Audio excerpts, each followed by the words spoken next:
It remains one of the most monumental and one of the most argued rulings in U.S. history. 49 years ago, the U.S. Supreme Court handed down its opinions on Roe versus Wade.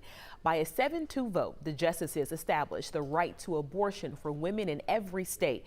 Some say this might be the last anniversary of the law, as it is at risk of being overturned later this year.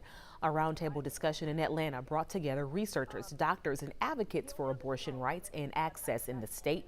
Last year, at least 106 restrictions on abortions became law in the U.S., and the discussion this weekend was how to move forward in a post-Roe world. We know that access to abortion care is not just about what happens in the courts.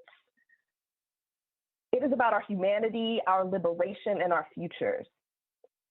Our vision for freedom has to be bigger than the constraints of the courts that were never built for us. Georgia has been in the center of the abortion debate for these 49 years as a companion case ruled on the same day by the high bench helped to clarify Roe v. Wade. 11 Alive's Karis Belger breaks down the arguments over abortion access in Georgia and where people from both sides stand. Almost 50 years after the Supreme Court decision in Roe v. Wade, Georgia legislators, pro-choice advocates, and researchers held a virtual roundtable to discuss the impact of the case and abortion access in the state of Georgia. That the messages that the Supreme Court have really been sending by a lot of their rulings clearly point to them either overruling Roe altogether or kind of pulling back the protections so much that they have effectively done so.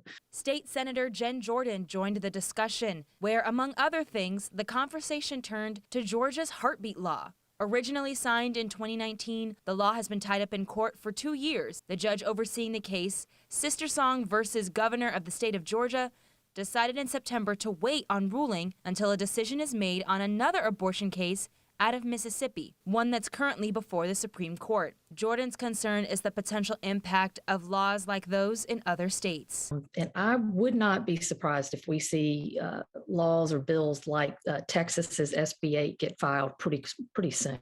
And why does it matter? An advocate with ARC Southwest, an organization that helps provide resources for people who want an abortion, explained one of the reasons centers on communities that are disproportionately impacted by a lack of access to health care. The folks that are most impacted by any sort of health disparity, socioeconomic disparities are the same people who are impacted by being able to access an abortion. On the other hand, Michael Griffin with the Georgia Baptist Mission Board thinks Roe v. Wade needs a new examination. We're going to have to concede that this is not about just a woman's body, it's about another body, and it's about terminating or killing the life of another body. Griffin advocated for the heartbeat law and explained his position is rooted in the belief that life begins when a child is conceived, and the law signed by the governor protects that life. As for the future of abortion in the state of Georgia, Griffin says it all depends on what happens in Washington. How the Supreme Court rules on that is going to say a lot about